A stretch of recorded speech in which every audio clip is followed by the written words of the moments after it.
توجہ سے کھانا پکانا بھی یکسوئی کی تعریف میں آتا ہے۔ مائیں اپنے بچوں کی تربیت کرتی ہیں۔ اگر بچوں میں کنسنٹریشن نہ ہو، اگر بچے کی تعلیم و تربیت میں ماں کی مرکزیت قائم نہ ہو تو بچے کی تربیت صحیح نہیں ہوگی۔ بابا فرید گنج شکر رحم اللہ کو گڑ کھانے کا شوق تھا، جیسے ہمارے بچے آج کل ٹافیاں کھاتے ہیں، اس زمانے میں گڑ کھایا کرتے تھے۔ ٹافیاں ہوتی ہی نہیں تھیں۔ ان کی اماں نے یہ طریقہ اختیار کیا کہ مصلی بچھا دیتی تھی اور چپکے سے مصلی کے نیچے گڑ رکھ دیتی تھی، وضو کراتی تھی اور کہتی تھی اللہ سے دعا مانگو، یا اللہ مجھے گڑ چاہیے۔ دعا کے بعد جب اماں مصلی اٹھاتی تو وہاں گڑ موجود ہوتا تھا۔ بابا فرید رحم اللہ خوش ہو کر کھا لیتے تھے۔ طویل عرصے تک یہ سلسلہ قائم رہا۔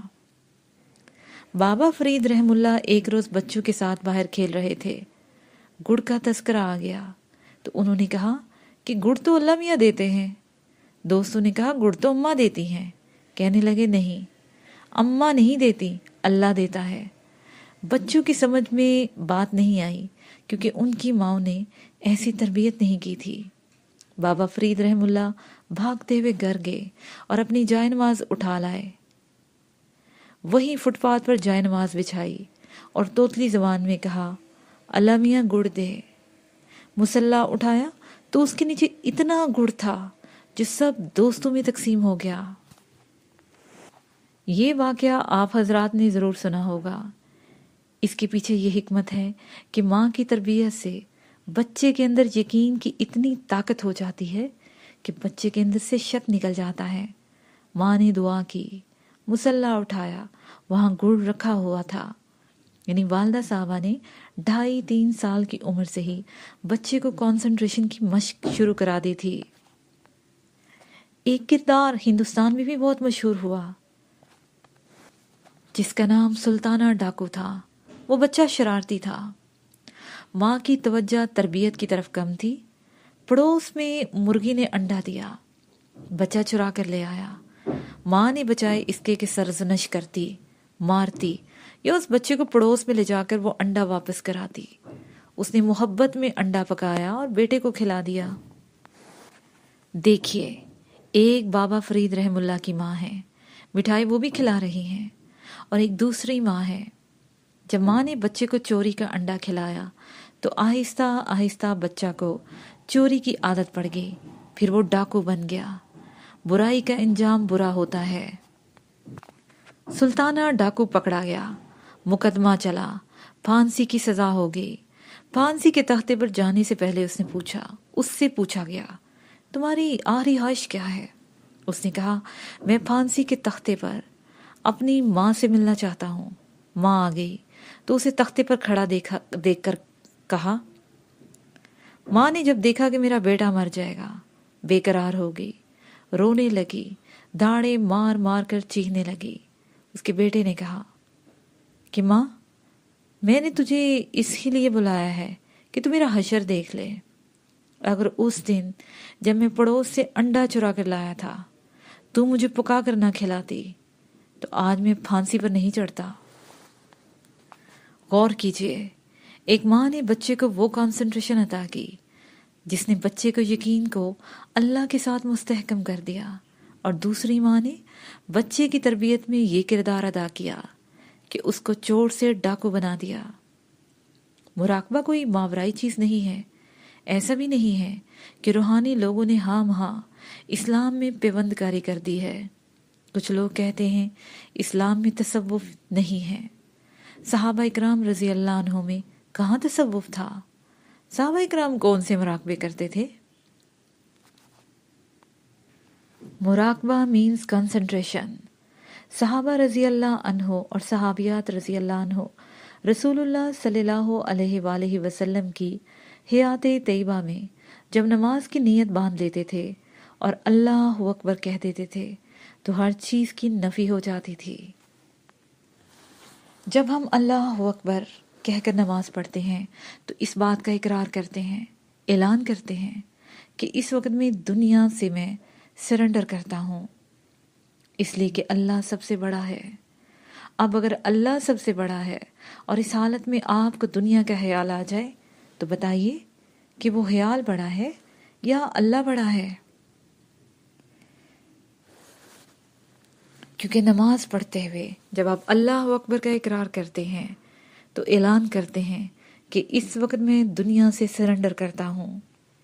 ایک ماں نماز پڑھ رہی ہے، ابا نماز پڑھ رہے ہیں، ان کے بیٹے کو خیال آیا، وہ کہہ تو یہ رہے ہیں کہ اللہ سے بڑا کوئی نہیں، مگر بیٹے یا اور کوئی دنیا کا خیال اس طرح مسلط ہو جاتا ہے کہ یہ بھی یاد نہیں رہتا کہ کون سی سورہ پڑھی ہے۔ روحانی آدمی اس بات کو جب بیان کرتا ہے تو وہ کہتا ہے انسان اپنے آپ سے جھوٹ بول رہا ہے، کہتا یہ ہے کہ اللہ بڑا ہے اور کاروبار کے بارے میں سوچ رہا ہے۔ روحانی آدمی نماز پڑھتا ہے جب اس نے ایک دفعہ اللہ اکبر کہہ دیا، کیونکہ اس نے اقرار کر لیا کہ اللہ سب سے بڑا ہے، اسے کوئی دوسرا خیال نہیں آتا۔ اگر اللہ کے علاوہ کوئی خیال آتا ہے تو وہ توبہ استغفار کرتا ہے، تزکیہ نفس کے لیے ریاضتیں کرتا ہے، خود سے شرمندہ ہوتا ہے، اللہ کے سامنے روتا ہے، اور نتیجے میں اس کے یکسو ہونے کی عادت پڑ جاتی ہے اور اسے نماز میں یکسوئی ہو جاتی ہے۔ دنیا کا کوئی بھی کام ہو، چاہے وہ دین کا ہو، چاہے وہ دنیا کا ہو، چاہے وہ خود غرضی کا ہو، چاہے وہ لوٹ مار کا ہو، چاہے وہ خیرات کا ہو، اگر ذہنی یکسوئی نہیں ہوتی تو کام کا نتیجہ صحیح نہیں نکلے گا۔ ہم اس ذہنی یکسوئی کو کسی حد تک مراقبہ کہہ سکتے ہیں۔ تصوف و مراقبہ کے بارے میں پتہ نہیں لوگ کیوں اعتراض کرتے ہیں۔ لوگ کہتے ہیں عظیمی صاحب نے اسلام میں مراقبے کی پیوند کاری کر دی ہے۔ میں پوچھتا ہوں اسلام میں مرکزیت کے علاوہ اور ہے ہی کیا؟ ہم کہتے ہیں اللہ وحدہ لا شریک ہے، اللہ رزاق ہے، لیکن ہم کہتے ہیں کہ باس ناراض ہو جائے گا تو ترقی رک جائے گی، سیٹھ خوش ہو جائے گا تو ترقی ہو جائے گی۔ روحانی آدمی اس بات کو نہیں مانتا، وہ کہتا ہے کہ مالک، قادر اور رزاق اللہ ہے، یہ ساری دنیا اللہ کے تابع ہے۔ روحانی آدمی ہر جگہ، ہر حال میں، سوتے جاگتے، اٹھتے بیٹھتے اللہ کو اپنے ساتھ محسوس کرتا ہے۔ اللہ کی صفات اس کے اوپر محیط ہوتی ہیں۔ یہ کیوں ہوتا ہے؟ اس لیے ہوتا ہے کہ روحانی آدمی پر یقین روشن ہو جاتا ہے۔ ایم اے میں یکسوئی کے ساتھ جب آپ تعلیم حاصل کریں گے تو ایم اے کی ڈگری ملے گی، اور ایم اے کے مضامین میں یکسوئی کے ساتھ نہیں پڑھیں گے تو ڈگری نہیں ملے گی۔ اس سلسلے میں کسی کو کچھ پوچھنا ہو تو سوال کر سکتا ہے۔ سوال: آپ نے فرمایا ہے کہ مراقبے سے سکون ملتا ہے، جبکہ مادی ترقی انسانی پریشانیوں کا باعث ہے۔ بندہ اگر مراقبہ کرتا رہے تو مادی ترقی کیوں کر ممکن ہے؟ جواب: مادی ترقی ممکن ہی اس لیے ہوتی ہے کہ آدمی میں کانسنٹریشن ہوتی ہے۔ اگر ذہنی یکسوئی نہ ہو تو ایجاد نہ ہوتی۔ ایجاد تو ہوتی ہی جب آدمی کو ذہنی یکسوئی حاصل ہو۔ ایٹم کو آپ نے کب تلاش کیا؟ ایک آدمی آیا، دوسرا آیا، تیسرا آیا، چوتھا آیا، اب ایٹم دریافت ہوا۔ ایک ایٹم کے اوپر کئی سو سال ریسرچ ہوئی، 50 آدمیوں نے تو ریسرچ کی ہوگی۔ مرکزیت جہاں ہے، مراقبہ ہے، وہ لوگ اس کو ریسرچ کہتے ہیں، ہم اسے مراقبہ کہتے ہیں۔ کچھ لوگ اسے تفکر کہتے ہیں، ہم اسے مسلسل جدوجہد اور تلاش کہتے ہیں۔ روحانی بندوں نے ریسرچ کا نام ذہنی یکسوئی اور مسلسل تلاش کا نام مراقبہ رکھ دیا ہے۔ سوال: کچھ لوگ اعتراض کرتے ہیں کہ صوفیہ نے اپنے شاگردوں کو مراقبے تک محدود کر کے عملی زندگی سے دور کر دیا ہے، اور کہتے ہیں کہ تصوف افیون کی طرح ہے، آدمی دنیا کے کسی کام کا نہیں رہتا۔ جواب: داتا صاحب رحم اللہ نے کشف المحجوب کتاب لکھی ہے۔ یہ ایسی کتاب ہے جس کا دنیا کی کئی زبانوں میں ترجمہ ہوا ہے۔ جس بندے کی کتاب کا دنیا کی ہر زبان میں ترجمہ ہوا ہے، اس بندے نے کیسے دنیا کو محدود کر لیا؟ امام غزالی رحم اللہ ہیں، حضور کلندر بابا اولیاء رحم اللہ ہیں، شاہ ولی رحم اللہ ہیں، شاہ ولی الرحم اللہ نے اب سے 250 سال پہلے یہ بات بتائی تھی کہ انسان کے اوپر روشنیوں کا ایک انسان ہوتا ہے. کسی نے مانا ہی نہیں. اب 250 سال کے بعد جب انگریزوں نے کہا کہ آدمی کے اوپر اورا ہوتا ہے، سب نے مان لیا. عزیز دوستو، صوفیہ نے تو یہ بات 250 سال پہلے ہی بتا دی تھی جو آج کا سائنٹسٹ بتا رہا ہے. سائنٹسٹ کہتا ہے کہ ہر انسان کے اوپر روشنیوں کا ایک ریفلیکشن ہوتا ہے. اس ریفلیکشن کو وہ اورا کہتے ہیں. ابھی وہ نہیں بتا سکے کہ ریفلیکشن کہاں سے آ رہا ہے. شاہ ولی اللہ نے تو پوری وضاحت کی ہے. کسی روحانی آدمی نے کبھی کسی انسان کی ترقی میں رکاوٹ نہیں ڈالی. بڑے پیر صاحب رحم اللہ کے بارے میں کیا آپ یہ کہہ سکتے ہیں کہ انہوں نے ترقی روک دی؟ امام جعفر صادق رحم اللہ اور ان کے ہزاروں پیروکاروں نے دنیا کی ترقی میں بے شمار خدمات انجام دی ہیں. حضرت معین الدین چشمی اجمیری رحم اللہ نے ہندوستان میں انقلاب برپا کر دیا. وہ کام کر گئے جو بڑے بڑے بادشاہ نہیں کر سکے. مجدد علی ثانی رحم اللہ نے جو کچھ کیا وہ تاریخ کے صفحات میں محفوظ ہے. سوال: کسی چیز کی طرف توجہ مرکوز کرنے سے جب آدمی بے خیال ہو جاتا ہے تو مادی ترقی کیسے ممکن ہے؟ جواب: دیکھیے، آپ میری بات کو سمجھنے کی کوشش کیجئے. وہ کون سی دعا ہے میرے ذہن سے نکل گئی ہے جسے ایک سائنٹسٹ نے خواب میں سانپ کی طرح ہلتے ہوئے دیکھا. غالباً وہ بنزین ہے. سوچتے سوچتے وہ سو گیا اور خواب میں دیکھا کہ 4 سانپ ہیں اور وہ ایک دوسرے کو منہ میں پکڑے ہوئے ہیں. دوائی ایجاد ہو گئی. سوال: صوفیہ کے بارے میں یہ بھی کہا جاتا ہے کہ مراقبہ کرنے کے بعد وہ دنیا سے کٹ آف ہو جاتے ہیں، جبکہ اسلام دین اور دنیا میں ترقی کا سبق دیتا ہے. جواب: آپ یہ بتائیں کون دنیا سے بیزار ہے؟ ہمارے جو نامی گرامی بزرگ ہیں، داتا صاحب رحم اللہ ہیں، بابا فرید رحم اللہ ہیں، خواجہ نظام الدین اولیاء رحم اللہ ہیں، بہاؤالدین ذکریہ ملتانی رحم اللہ ہیں، لال شہباز قلندر رحم اللہ ہیں، خواجہ غریب نواز رحم اللہ ہیں، قلندر بابا اولیاء رحم اللہ ہیں. ان کے بارے میں بتائیں کون دنیا سے کٹ آف ہوا؟ شیخ عبد القادر جیلانی رحم اللہ ہیں، جنید بغدادی رحم اللہ ہیں، حسن بصری رحم اللہ ہیں، بازید بستامی رحم اللہ ہیں، امام غزالی رحم اللہ ہے. بتائیے کس نے ترک دنیا کی؟ میں چھوٹا سا ٹوٹا پھوٹا روحانی آدمی ہوں. عمر کے اس دور میں ہوں جہاں آدمی لاٹھی پکڑ کر چلتا ہے. میں لیکچر کے لیے کراچی سے ملتان آتا ہوں. کراچی سے ہر مہینے پیرانہ سالی میں ملتان آنا کیا دنیا سے کٹ جانا ہے؟ میرے بچے بھی ہیں، میرا گھر بھی ہے. میں لوگوں کے علاج معالجے کے لیے بھی وقت نکالتا ہوں، کتابیں لکھتا ہوں، روحانی علوم کو پھیلانے کے لیے ملکی اور غیر ملکی دورے کرتا ہوں. ڈاکٹروں کی تشخیص کے مطابق مجھے بلڈ پریشر ہے، شوگر ہے، کولیسٹرول ہائی رہتا ہے. ڈاکٹر بتاتے ہیں کہ میرے دل کے 2 والو بند ہیں. میں تو دنیا سے بیزار نہیں ہوں. مرشد کلیم قلندر حضرت بابا اولیاء رحم اللہ نے میری ڈیوٹی لگا دی ہے کہ اسلام کی اشاعت کے لیے کام کرنا ہے. الحمدللہ میں اللہ کے بھروسے پر چل پڑا ہوں. عزیز دوستو، یہ سازش ہے اور کچھ نہیں ہے. مراقبہ کرنے والا آدمی اتنا فعال ہو جاتا ہے کہ کام بھی کیے بغیر رہ ہی نہیں سکتا.